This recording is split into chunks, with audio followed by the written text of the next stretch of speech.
بسم الله الرحمن الرحيم. الحمد لله رب العالمين، وصلى الله وسلم وبارك على نبينا محمد وعلى آله وصحبه أجمعين. أما بعد،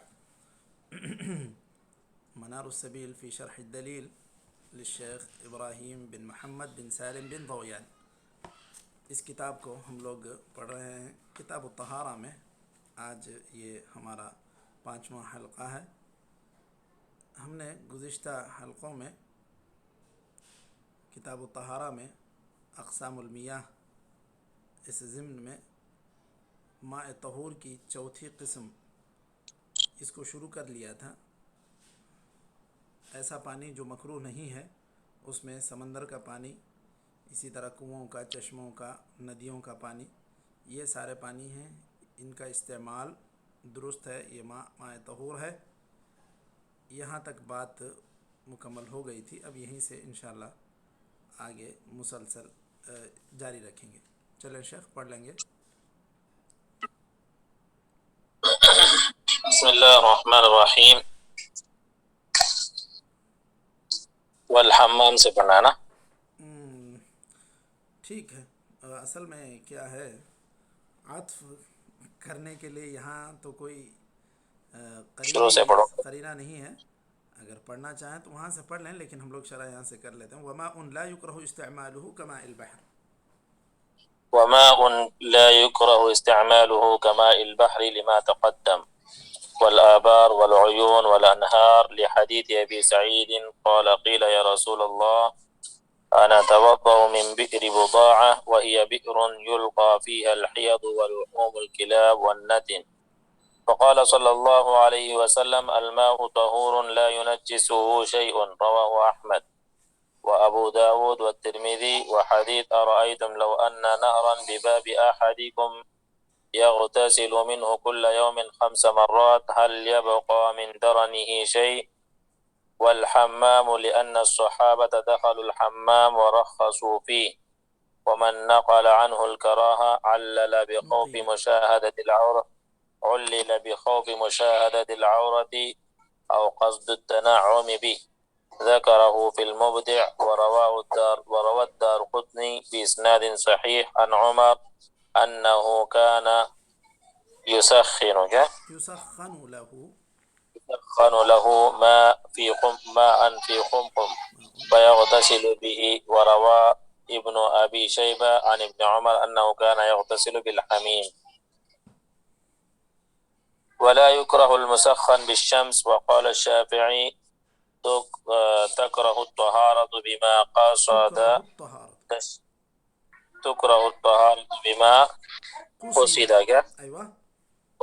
تشميسه لحديث لا تفعلي فإنه يورث البرص. رواه الدارقطني. وقال يرويه خالد بن إسماعيل وهو متروك، وعمرو الأعسم وهو منكر الحديث، ولأنه لو كره لأجل الضرر لما اختلف بقصد تشميسه وعدمه. والمتغير بطول المكث وهو الآجل. قال ابن المنذر أجمع كل من أحفظ عنه أن الوضوء بالماء الآجن جائز سوى ابن السيرين، وكذلك ما تغير في آنية الآدم والنحاس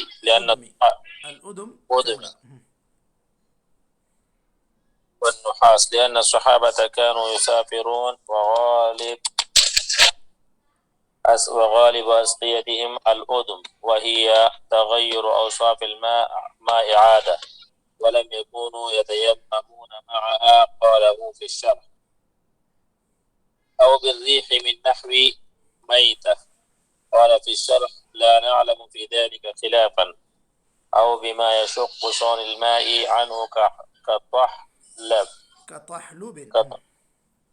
كطحلب وورق شجر ما لم يوضع، وكذلك ما تغير بممره على كبريت وقار وغيرهما، وورق شجر على السواق والبغك، وما تلقيه الريح والسيول في الماء من الحشيش والتبن ونحوهما، لأنه لا يمكن صون الماء عنه.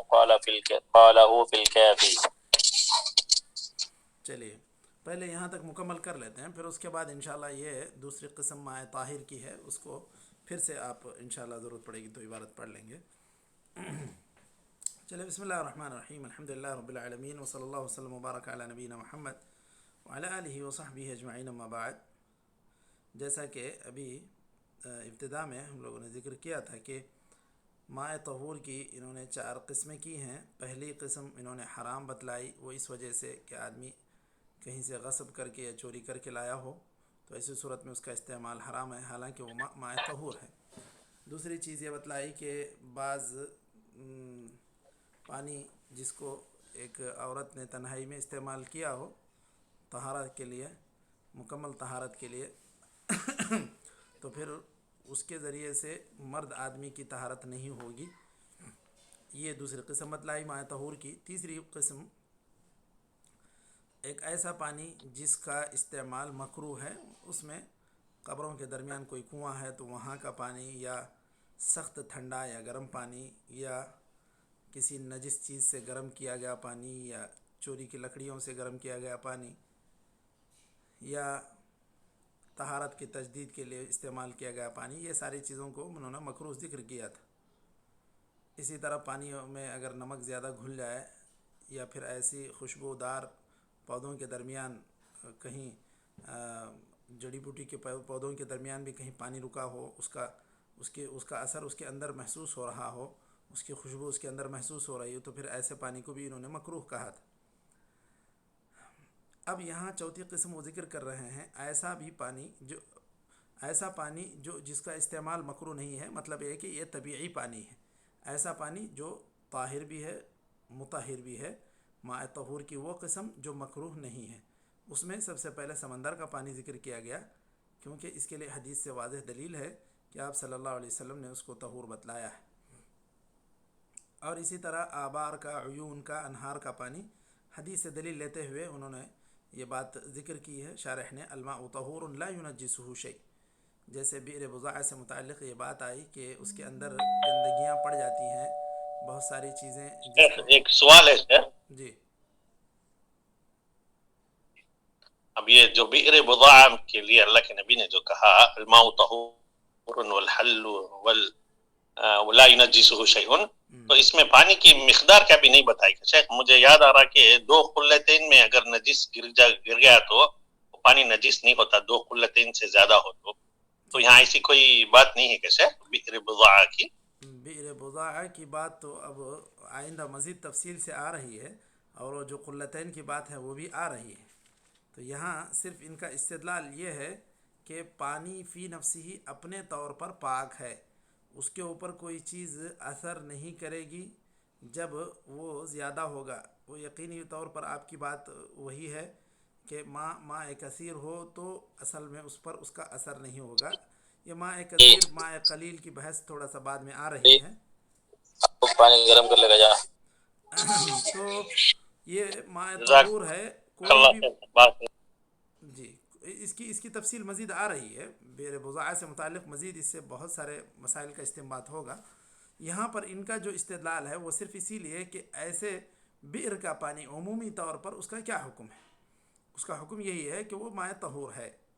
اسی طرح نہر کا پانی اس کا کیا حکم ہے، اس کا حکم بھی یہی ہے کہ وہ ماء طہور ہے، اس لیے کہ آپ صلی اللہ علیہ وسلم نے کہا لو ان نہرا بباب احدکم یغتسل منه كل يوم 5 مرات هل يبقى من درنه شيء۔ مطلب یہ کہ پوری طرح ایک انسان اگر 5 دفعہ غسل کرتا ہے نہر کے پانی سے تو گویا جس طرح بالکل پاک صاف ہو جاتا ہے، ایسی ہی مثال نماز کی ہے۔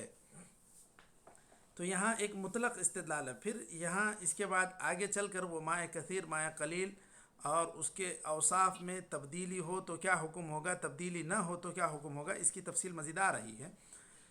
تو یہاں صرف مطلق دلیل اس کی انہوں نے ذکر کی۔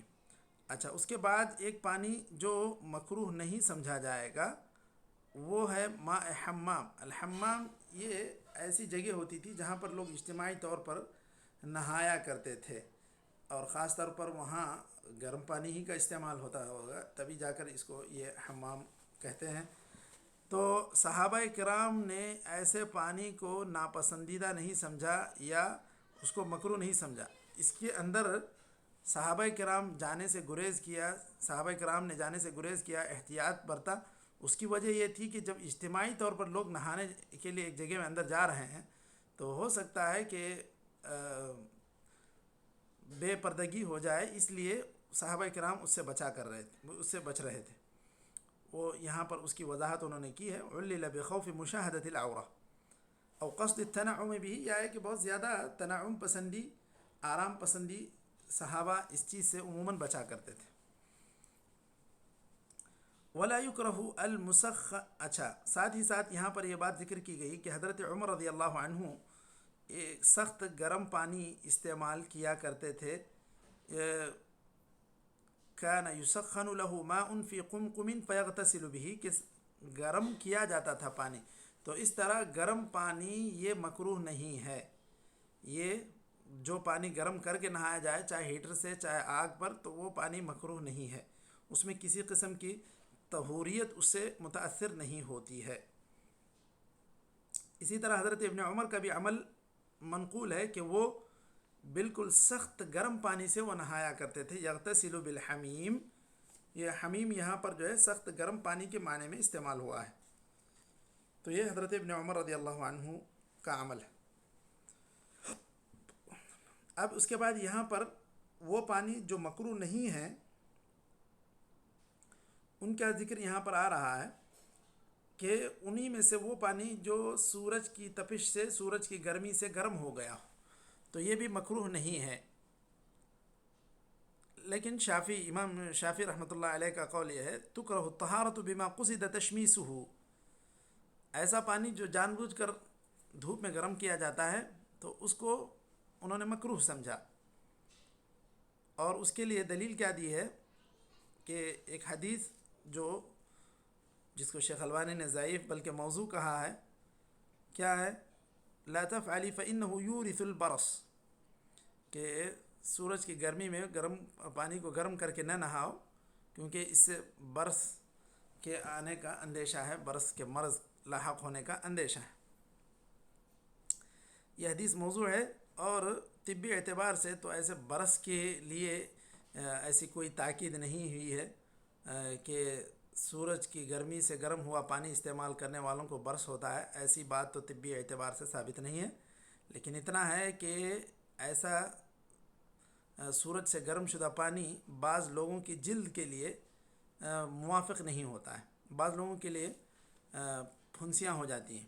عموماً بچوں کو ایسا ہوتا ہے کہ جب آپ ان کے لیے استعمال کریں گے دھوپ سے گرم شدہ پانی، تو وہ ان کے جلد کے لیے کبھی سوٹ نہیں کرتا ہے. تو یہ ہو سکتا ہے، ورنہ تو باقی رہی بات برس کی، تو یہ حدیث کے اعتبار سے تو یہ بالکل ضعیف ہے، موضوع ہے. طبی اعتبار سے بھی یہ ثابت نہیں ہے. تو گرم پانی جو دھوپ سے گرم ہو چکا ہو، اس کا استعمال اس کی طہوریت کو بالکل متاثر نہیں کرتا ہے، اور یہ مکروہ بھی نہیں ہے، بالکل جائز ہے. اور وہ حدیث کے تعلق سے بحث کیے ہیں کہ یہ حدیث ضعیف ہے، کیوں؟ اس کے لیے اس کی وجہ بھی اس میں ذکر کی گئی ہے. والمتغیر بطول المکث، والمتغیر بطول المکث، بہت دیر تک کوئی برتن میں کسی چمڑے کی چیز میں پانی اگر رہ جاتا ہے تو اس کا تھوڑا سا اثر اس کے اندر آئے گا، یعنی کہ ایک عجیب قسم کی مہک آئے گی.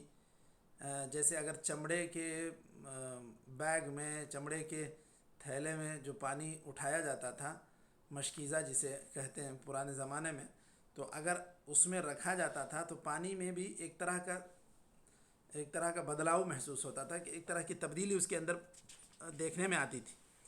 اب اس کو کہتے ہیں الماء الآجن، جو ہم لوگ عموماً کہتے ہیں باسی پانی، یا ہے کہ ایک بہت پرانا پانی، تو ایسے پانی کو کہتے ہیں الماء الآجن، جو بہت لمبی مدت سے کسی ایک جگہ رکھا ہوا ہو، پڑا ہوا ہو، رکا ہوا ہو. اجمع، یہ ابن منذر کہتے ہیں اجمع کل من نحفظ عنہ ان الوضوء بالماء الآجن جائز سوى ابن سیرین. عموماً جتنے لوگوں سے ہمارا رابطہ ہے ان کے سب آراء اس بات پر متفق ہیں کہ ماء آجن سے، یعنی جو طویل مدت تک کسی جگہ ٹھہرا ہوا پانی ہے، اس پانی سے وضو کرنے میں کسی قسم کی کوئی کراہت نہیں، سوائے امام ابن سیرین کے. وہ اس کو درست نہیں سمجھتے۔ اسی طرح الماء العاجن میں وہ بھی پانی مکروہ نہیں ہے جو چمڑے کے مشکیزے میں یا کہ تانبے کے برتن میں رکا ہوا ہو، رکھا گیا ہو۔ کیوں؟ اس کی وجہ یہ بیان کرتے ہیں کہ صحابہ کرام سفر کیا کرتے تھے اور ان کے ساتھ پانی اٹھانے کے لیے عموماً جو چیزیں استعمال کی جاتی تھیں اس میں چمڑے ہی کی یہ چیزیں ہوتی تھیں۔ چمڑا یہ پانی اٹھانے محفوظ کرنے کے لیے استعمال کیا جاتا تھا، تو اس کے رہتے ہوئے اس کے اندر پانی کو رکھتے ہوئے صحابہ کرام نے کبھی تیمم نہیں کیا، صحابہ کرام اسی پانی کو استعمال کرتے تھے۔ تو اس سے یہ پتہ چلتا ہے کہ ایسا پانی کا استعمال مکروہ نہیں ہے، جائز ہے۔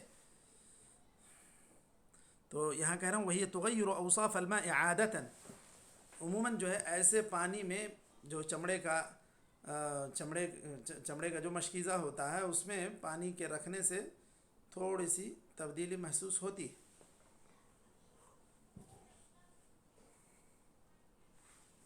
اس کے ساتھ کبھی بھی صحابہ کرام تیمم نہیں کیا کرتے تھے۔ قالہ فی الشرح او بالریح من نحو میتۃ، قال فی الشرح لا نعلم فی ذلک خلافا۔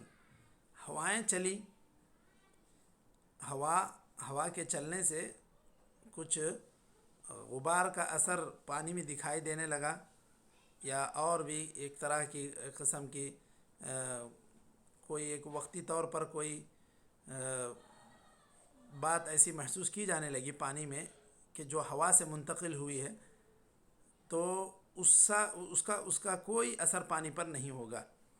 اس طرح پانی پاک ہی رہے گا، اس طرح کے ہوا سے جو تبدیلی پانی میں ہوگی اس کا کوئی اثر نہیں ہوگا، اس کی تطہیر پر کوئی اثر نہیں پڑے گا۔ یا اسی طرح ایسا بھی ہو سکتا ہے کہ کبھی کہیں پانی کے پاس کسی نے کوئی جانور مرا ہوا لا کے ڈال دیا اور اس کے پاس رہنے سے وہاں کے پانی میں بو آنے لگی، تو اس کی وجہ سے وہ پانی ناپاک نہیں ہو جائے گا، وہ ماء طہور، ماء نجس نہیں ہو جائے گا۔ کیوں؟ اس لیے کہ حدیث میں کیا کہا گیا کہ پانی پاک ہے، لا ينجسه شيء، الماء طہور لا ينجسه شيء، پانی تو پاک ہے، اس کو کوئی چیز اس کو نجس نہیں بنائے گی۔ اب اس کی مزید تفصیل نیچے آ رہی ہے کہ الا ان تغیر ریحه او طعمه او لونه، اس کی ریح یا اس کا لون یا پھر اس کا مزہ بدل جائے، بنجاست تحدث فيه، کسی نجاست کے اس کے اندر گرنے کی وجہ سے، مجرد اس کے بازو کوئی ایک جانور یا پرندہ گر کے پڑا ہوا تھا، اس کی وجہ سے ایسا محسوس ہونے لگا کہ اس پانی میں بدبو شروع ہو گئی، تو اس کی وجہ سے وہ پانی ناپاک نہیں ہو جائے گا، کیونکہ وہ نجاست اس کے اندر نہیں گری۔ تو یہ بالریح من نحو میتۃ، تو اس کا مطلب یہی ہے کہ ایک مردار کی طرف سے جو ہوا چلی وہ کسی پانی کو ناپاک نہیں بنا دے گی، کیونکہ وہ ناپاکی یا وہ نجاست اس کے اندر نہیں گری ہے۔ مشائخ بات واضح ہو رہی ہے؟ جی بالکل شیخ، بالکل شیخ۔ تو ہم لوگ اس کو ناپاک کیوں نہیں کہہ رہے ہیں؟ اس لیے کہ نجاست اس کے اندر نہیں گری ہے، صرف یہ ہوا کے چلنے سے، اب چونکہ ہوا کا رخ جدھر بھی ہونے لگے تو آس پاس کا پورا علاقہ بسا اوقات کسی درندے کے، کسی جانور کے، مردہ جانور کے وہاں پڑے رہنے سے آس پاس کا پورا علاقہ جو ہے بدبودار ہو جاتا ہے، لوگوں کو وہاں سے گزرنا مشکل ہو جاتا ہے۔ تو اس طرح ہو سکتا ہے کہ اس کا اثر پانی میں دکھائی دے، تو اس کی وجہ سے اس پانی کی تطہیر متاثر نہیں ہوگی، یہ بات وہ کہنا چاہ رہے ہیں۔ اچھا، اسی طرح وہ پانی بھی ناپاک نہیں ہے یا وہ پانی بھی متاثر نہیں ہوگا، اس کی تطہیر متاثر نہیں ہوگی، بما یشق صون الماء عنه کطحلب، کہ جس کا پانی سے الگ ہونا عموماً مشکل ہے۔ یہ کیا طحلب کیا ہے جانتے ہیں مشاہد؟